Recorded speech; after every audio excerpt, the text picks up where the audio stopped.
السلام عليكم ورحمة الله وبركاته. اللهم صل وسلم على سيدنا محمد. ازيكم عاملين ايه؟ يا رب تكونوا بخير. انا النهاردة ده جمبري هعمله تتبيلة كده وهحمره معاكم بالفيجيتار والدقيق. انا عاملة جنبه شوية حاجات كده علشان هناخده وهنخرج، فقلت اوريكم طريقتي في عمل الجمبري. انا هعمل التتبيلة هنا كده، بس انا اول حاجة هحط بيضة،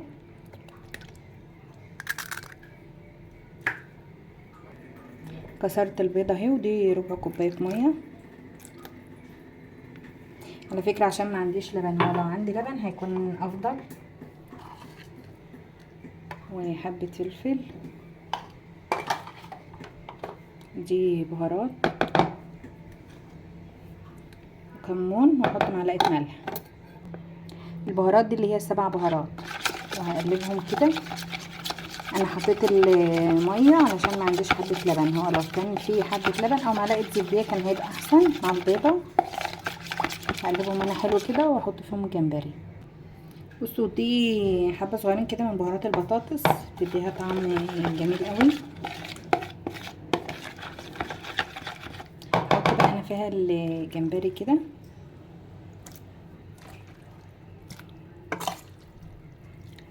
في التتبيلة دي.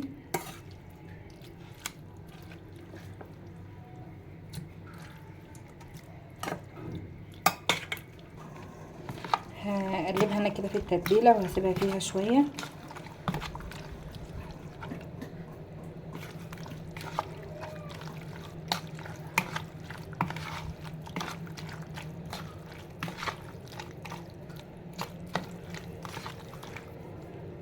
انا سبته في التتبيله اهو شويه، وده كده فيجيتار على دقيق، على حبه نشا صغيرين.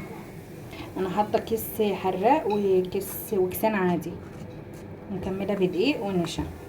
هاخد انا بقى من الجمبري كده واحط في الدقيق.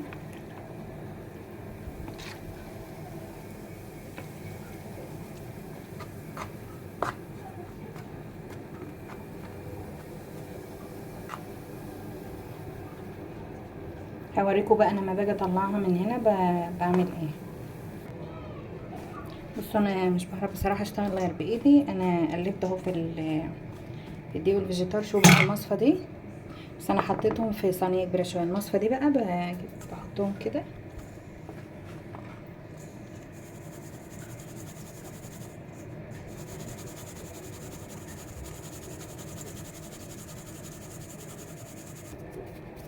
اهي. شو هما خلصتهم كده، تحس ان هو الحاجه الزايده اللي فيها راحوا. دلوقتي بقى انا هولع على الزيت وارجع لكم. بس انا هحمر في الطاسه دي. هي اتجرحت لان هي تيفال واتجرحت شويه، بس انا مش بستغنى عنها خالص. كده بقى الجمبري، شوفوا ما عادش فيه اي زوايد. احطهم كده واحده واحده. هما اتحمروا اهو.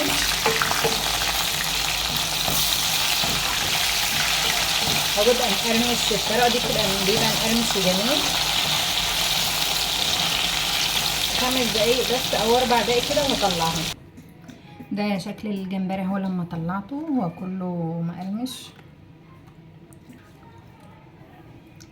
في ممكن انتوا تعملوا بالزبادي بس بالتتبيله، ما تحطوش بيض، بس هو بالبيض كده بيبقى جميل. ده شكله وطعمه جميل قوي. بصوا بقى، وعملت طحينه بالزبادي، انا عملتها معاكم قبل كده. ودي كفتة تونة كانت عندي في الفريزر. ده كله سلو، ده الخيار المخلل، وده بطيخ طبعا علشان الحر اللي احنا فيه ده. ودي سلطة تونة، ودي بطاطس بالشبت. لو عجبكم الفيديو بقى ما تنسوش تعملوا لايك واشتراك في القناة وتفعلوا الجرس عشان يوصلكم كل جديد.